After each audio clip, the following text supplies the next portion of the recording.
मित्रांनो, पुण्यातील कात्रज भागामध्ये 7 अल्पवयीन मुलांनी 17, 18, 19, 20 वगैरे समथिंग अशा या आणि त्यांच्या साथीदारांनी एका तरुणाची तीक्ष्ण हत्याराने म्हणजे सपासप वार करून हत्या केली. आता ही हत्या का केली, नेमकं हत्या करण्यापाठीमागचं कारण काय होतं हे सगळं आपल्याला, आणि अल्पवयीन सगळी ही मुलं, या मुलामध्ये त्यांच्यामध्ये एवढं धैर्य कुठून येतं हे सगळं आपल्याला पाहायचं आहे. मित्रांनो, आज मरण म्हणजे काय रे भाऊ या सदरामध्ये टोळी युद्ध या सत्य घटनेमध्ये आपल्याला ही गोष्ट आज पाहायची, ही सत्य घटना आज पाहायची.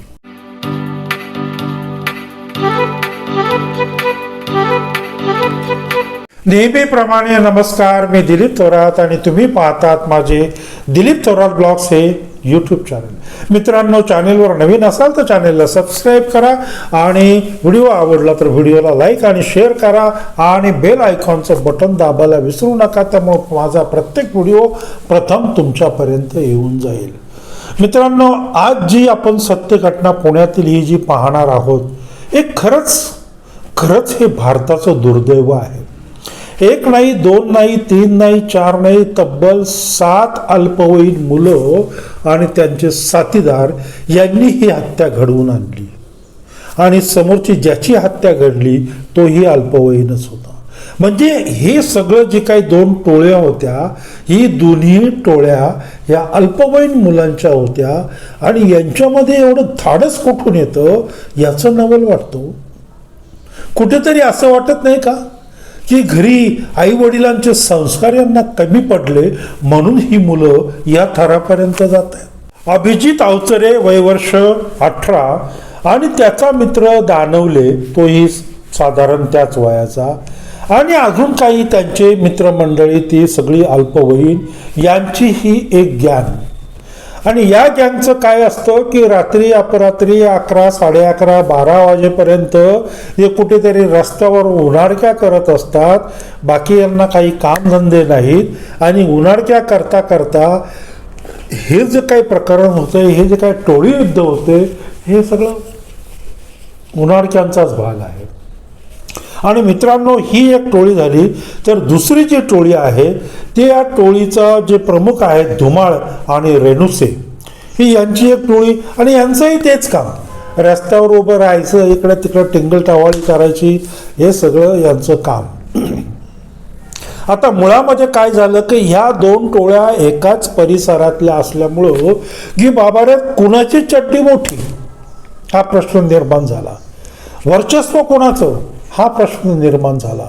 आणि त्यामुळं काय झालं की या 2 टोळ्यांमध्ये असं एक आग धुमसत राहिली.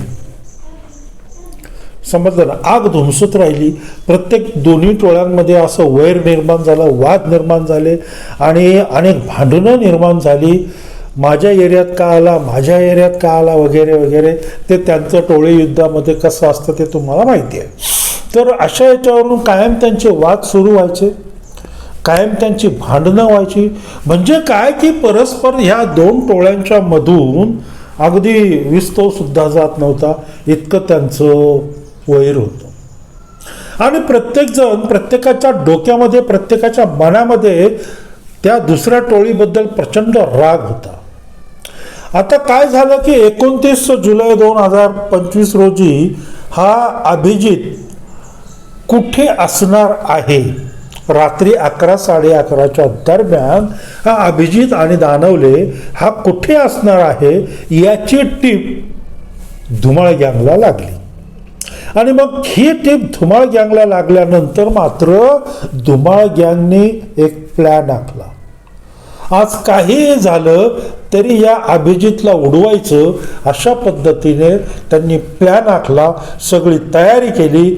29 जुलैची रात्र आली, 11, 11:15 झाले आणि ही धुमाळ गँग एका पर्टिक्युलर ठिकाणी जाऊन उभी राहिली की काहीच अंतरावर तिथे अभिजित उभा होता. 29 जुलैला ठरल्याप्रमाणे हा धुमाळ आणि रेणुसे अमक्या ठिकाणी जाऊन उभा राहिला आणि हा अभिजित आणि त्याचा मित्र दानवले हे रात्री साधारणतः 11-11:30च्या दरम्यान कात्रजला जे जैन मंदिर आहे मोठं टेकडीवर, तिथून हे दुचाकीने आपल्या घराकडे निघाले आणि बरोबर थोडंसं पुढं आल्यानंतर मात्र या धुमाळ आणि रेणुसेने किंवा त्यांच्या गँगने यांना तिथे अडवलं, अभिजितला.